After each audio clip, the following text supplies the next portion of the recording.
చిత్త చాంచల్యత్వము, ఈ రోగములు మొదటి చెప్పినటువంటి యొక్క రోగములంతా పోలాంటే మనలో ఉండే ఆ పవిత్రమైన ఓంకార నాదపు యొక్క శక్తిని నేను స్నేహం చేసుకోవాలి.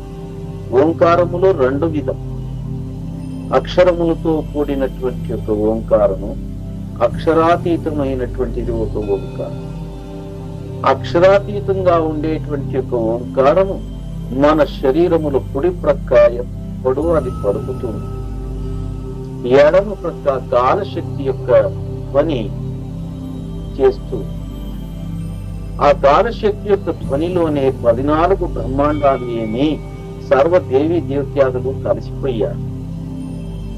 ఎడమ ప్రక్క ఉండేటువంటి యొక్క అక్షరముతో కూడిన ఓంకార శబ్దము మమ్మల్ని క్రిందికి తీసుకువస్తుంది, అధోముఖంగా సంస్కారం చెంది. కుడి ప్రక్కలో ఉండేటువంటి యొక్క ఓంకార నాది శక్తి మమ్మల్ని ఊర్ధ్వలోకానికి తీసుకువెళ్తుంది.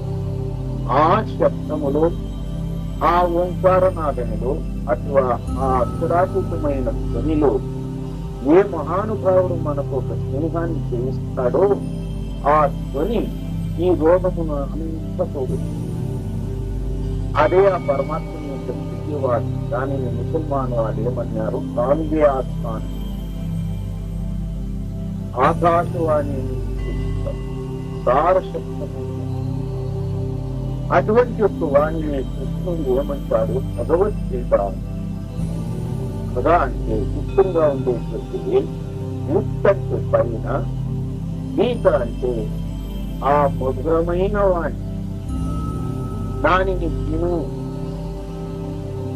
అన్య పరంతు